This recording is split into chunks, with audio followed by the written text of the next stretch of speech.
हर घर सफाई का काम तो शुरू हो ही गया है। आप सभी जानते हैं दिवाली बहुत ज़्यादा नज़दीक है। तो ऐसे ही मैंने भी अपने किचन का दिवाली के लिए डीप क्लीनिंग करना शुरू कर दिया है। तो मैंने सोचा क्यों ना आपके साथ मैं भी शुरू करूं डीप क्लीनिंग कि मैंने अपने किचन की सफाई कैसे करी है। तो हेलो गाइस, नमस्ते। मैं एकता स्वागत करती हूँ अपने YouTube channel home and kitchen decor idea में, जहां हम बात करते हैं ऐसे ट्रिक्स एंड टिप्स की जो आपके काम को आसान तो बनाते हैं, इवन आपके घर को और आपके किचन को नीट एंड क्लीन रखने में बहुत ज़्यादा मदद करते हैं।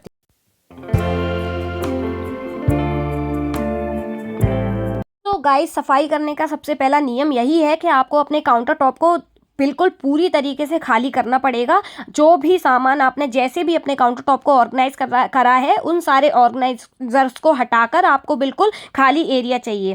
फिर मैं अपने सबसे पहले पहले एक एक करके किसी किचन के किसी एक कोने को पकड़ कर हमें अपनी किचन की सफाई करनी पड़ेगी, क्योंकि हम पूरी किचन एक साथ फैला लेंगे तो हो सकता है कि हम अपना काम ना निपटा पाए और हो सकता है हम लास्ट में टायर्ड हो जाए और हमारा किचन ऐसा ही फैला रहे। तो इसलिए मैं कोशिश करती हूँ कि पहले एक कैबिनेट को एक एक करके मैं साफ करूँ। तो मैं पहले कैबिनेट को खाली कर रही हूँ। उसको खाली करने के बाद मैं क्या करूँगी कि घर के बने होम लिक्विड से, जिसमें विनेगर और सोडा और डिशवॉश जेल होता है, उसको स्प्रे करके माइक्रोफाइबर क्लॉथ की हेल्प से उसको पूरा क्लीन कर लूँगी।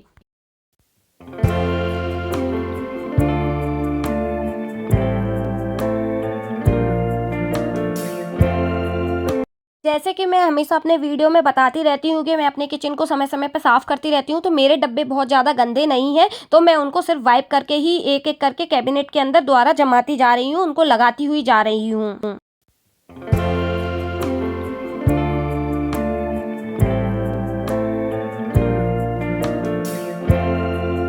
दिवाली तो एक बहाना है सफाई करने का। अगर हम ये सफाई डेली या फिर अपने महीने में एक बार अपने किचन को साफ करते रहें एक-एक कैबिनेट करके, तो हम पे कभी भी काम का लोड नहीं आता है और हमारा किचन जैसे हमेशा हमेशा ही साफ-सुथरा लगने लगता है। तो ऐसा ही कुछ मैं अपनी लाइफ में करती हूँ, जिससे मुझे दिवाली के समय ऐसा नहीं लगता है कि बहुत ज़्यादा बर्डन है किचन को क्लीन करने का, या बहुत ज़्यादा ग्रीस जमा हुई है, या फिर बहुत ज़्यादा सामान फैला हुआ है, मैं पता नहीं कैसे समेटूँगी, ऐसा मेरे को बर्डन नहीं लगता है। मैं एक-एक कैबिनेट एक-एक करके खाली करती रहती हूँ और एक-एक करके जमाती जाती हूँ, तो मेरा सामान ईज़िली अरेंज हो जाता है।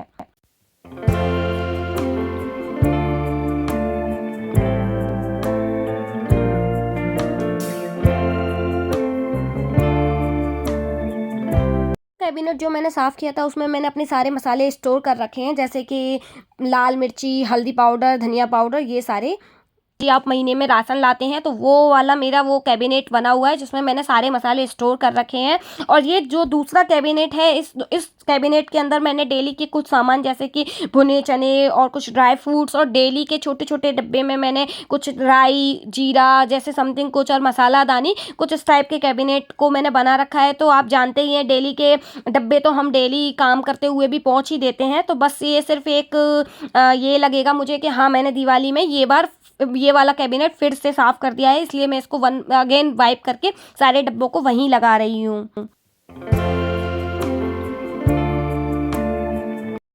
डब्बे और कैबिनेट के अंदर रखे हुए सामान के साथ में मैं बाहर भी अपने डोर को साथ के साथ में वाइप करती हुई जा रही हूँ, जिससे मेरा एक साइड का किचन बिल्कुल साफ हो। ड्रिंक वाला स्टिकर लगा हुआ है, वो मेरे चिमनी के ऊपर वाला एरिया है, तो जहाँ भी मैं ऊपर से अपने होममेड लिक्विड को स्प्रे करके उसके बाद मैं उसको भी एक बार अच्छे से क्लीन कर रही हूँ, जिससे थोड़ा बहुत भी धूल लगी होगी तो वो मेरे कपड़े में आ जाएगी और मुझे बाहर से भी मेरी क्लीनिंग साथ के साथ होती जा रही है।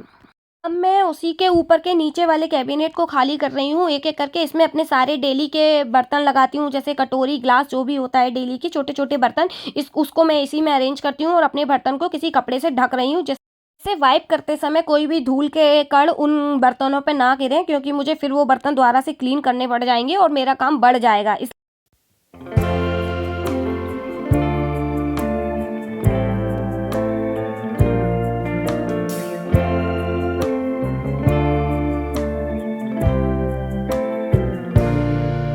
के नीचे वाले सेक्शन में कुछ मैं अपने कांच के ग्लास के टिफ़िन रखती हूँ और कुछ एक्स्ट्रा ऑयल की बॉटल रखती हूँ, जो मेरी डेली की बॉटल खाली हो जाती हैं, तो मैं उससे अपनी डेली वाली बॉटल में रिफ़िल कर लेती हूँ। तो वो वाले सेक्शन को भी मैं वाइप करके अपने सारे सामान को धीरे-धीरे करके लगा दूँगी।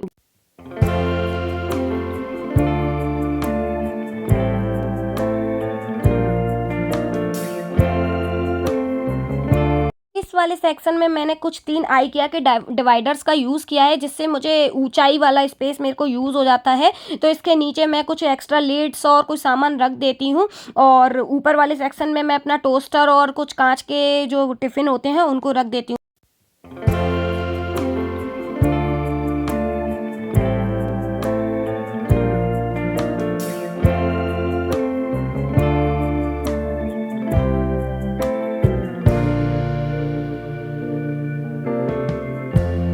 Lighten up, take me on your magic river.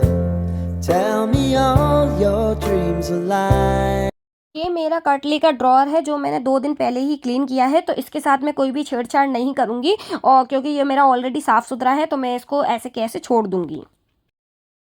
Oven को ऊपर से साफ़ करने के बाद अब बारी आती है मेरे कॉर्नर वाले शेल्फ़ की, जहाँ पर मैंने ऊपर वाले सेक्शन में तो अपने डेली के बड़े वाले बर्तन रखे हैं, जैसे कुकर, भगोनी, कुछ जो पैन होते हैं वो मैंने सारे लगा रखे हैं, और नीचे वाले में मैंने घी के डब्बे, राइस के डब्बे, राइस का पैकेट, वो सारी चीज़ें लगा के रखी हैं। तो उसको सारा सामान खाली करने के बाद मैं फिर से वाइप आउट करूँगी और सारा सामान क्लीन करके उधर लगा दूँगी।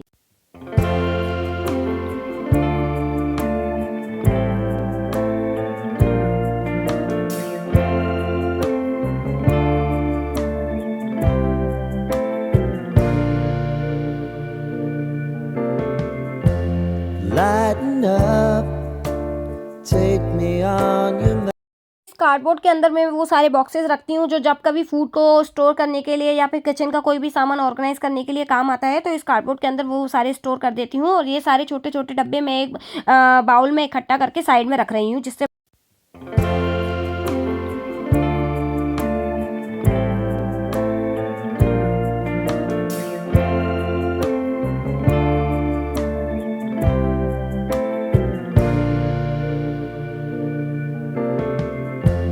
Lighten up, take me on your magic river. Tell me all your dreams align. नीचे से सारा किचन क्लीन करने के बाद बारी है ऊपर के जो एरिया के, जो काफ़ी ज़्यादा गंदा होता है, उस पर काफ़ी ज़्यादा ग्रीस जमा होती है, और इवन मैंने ये वाला एरिया जाने कितने दिनों से साफ़ भी नहीं किया था, तो इसके लिए मुझे डीप क्लीनिंग की बहुत ज़्यादा ज़रूरत थी। तो सबसे पहले मैंने इसको पूरा खाली कर लिया है, और उसके बाद मैंने एक सॉल्यूशन रेडी किया है।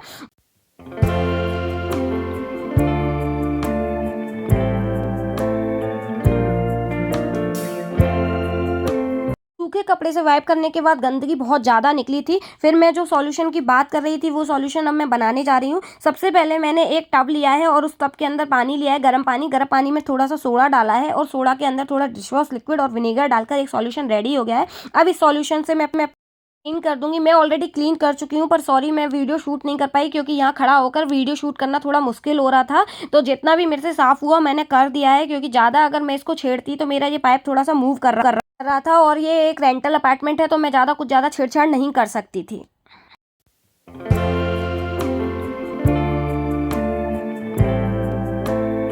पूरी किचन इधर उधर से साफ होने के बाद अब बारी थी स्लैब के एरिया की, जिसपे इतना ज़्यादा मैस क्रिएट हो गया था कि उसको साफ करने में मुझे करीबन 1.5 घंटा लग गया। तो उसके लिए मैं जो भी सामान है जिसको मैं अरेंज करके लगा सकती थी वो मैंने ऑलरेडी लगा दिया है, लगाना शुरू कर दिया है। अब बचे हुए सामान को मैं जो फेंकने का है उसे बाहर पटकती जा रही हूँ, और जो टांगने का है उसको टांगती जा रही हूँ। फिर माइक्रोफाइबर क्लॉथ की हेल्प से मैं सबसे पहले मैं आपको पहले व्यू करा दिया है कितना गंदा हो गया है। माइक्रोफाइबर क्लॉथ की हेल्प से मैं चारों तरफ वाइप करती जा रही हूँ, स्विच बोर्ड हो या फिर उसके नीचे का एरिया हो या स्लैब के ऊपर का एरिया हो, तो सारी टाइल्स वाइल्स मैं पोंछती जा रही हूँ साथ के साथ में। और जो भी सामान वहाँ लगाने का है तो मैं वहाँ एक एक करके अपने सारे और शुगर के, टी के और साल्ट के कंटेनर वहाँ लगाने के बाद में मैंने अपना वो कॉर्नर बिल्कुल रेडी कर दिया है।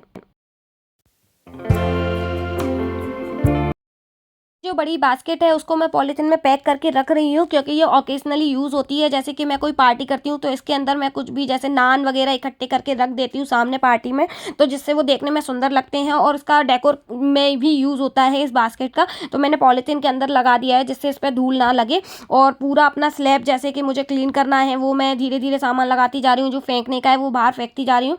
तो हर सामान को जैसे मेरा पहले लगा हुआ था उस तरीके से अरेंज करते हुए धीरे धीरे मैंने अपने स्लैब की सफाई कर ली है। है और आप देख सकते हैं कि कितना चेंज लगने लगा है और कितना साफ सुथरा लगने लगा है मेरा स्लैब। ओवरऑल मैं 1 बजे से अपने किचन में घुसी थी और 5:30 बज गए थे मुझे पूरे किचन को क्लीन करने में। तो आप धीरे धीरे करके साफ करें। इवन मेरा एक कॉर्नर है, जैसे कि ये आप कांच का देख ही रहे होंगे, इस कॉर्नर को मैंने बिल्कुल साफ नहीं किया है। इसको मैं कल साफ करूंगी क्योंकि वीडियो भी बहुत ज़्यादा लंबा हो जाता और टाइम भी बहुत ज़्यादा निकल चुका था। मेरी डॉटर स्कूल से आ चुकी थी तो बहुत ज़्यादा मुश्किल हो रही थी काम को संभालने में, तो इसलिए मैंने जितना फैला हुआ था सिर्फ उसी काम को किया। और ये कांच का जो भी शेल्फ था उसको मैं कल कर लूँगी क्लीन। अगर आप चाहते हो तो मैं उसका भी वीडियो शूट कर सकती हूँ। तो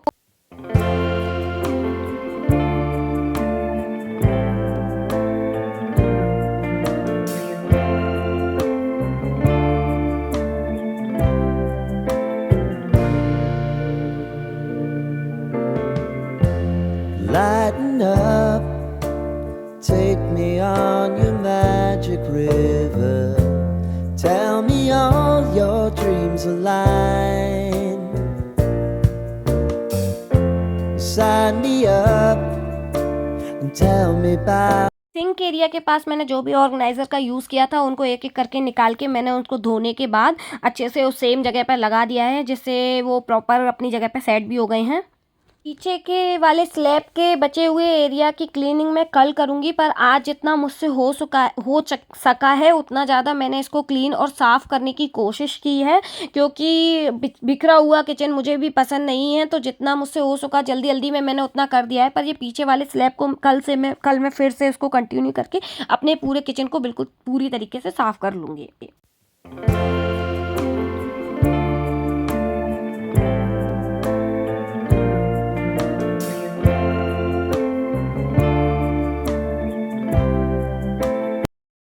थ्री टायर ऑर्गेनाइज़र है छोटा सा, उसको भी मैंने क्लीन नहीं किया था। तो ये कांच वाली अलमारी को और थ्री टायर ऑर्गेनाइज़र को बस इतना ही काम मेरे लिए कल के लिए बाकी है, तो उसको मैं करने के बाद मेरा किचन पूरा साफ़ हो जाएगा। आखिर में झाड़ू और पोंछे के साथ अपने किचन की क्लीनिंग मैंने समाप्त कर दी है, जिससे कि आज का मेरा ये क्लीनिंग का टास्क पूरा हो गया है और मेरे दिवाली की सफाई में जो मेरा मकसद था तो वो किचन का पूरा हो चुका है। गाइज आप देख ही पा रहे हैं मेरा आफ्टर लुक कैसा रिजल्ट रहा मेरे किचन का। इसलिए इतना ही गाइज। सो वीडियो अच्छा लगा हो तो लाइक एंड सब्सक्राइब करना बिल्कुल मत भूलना। Thank you so much for watching.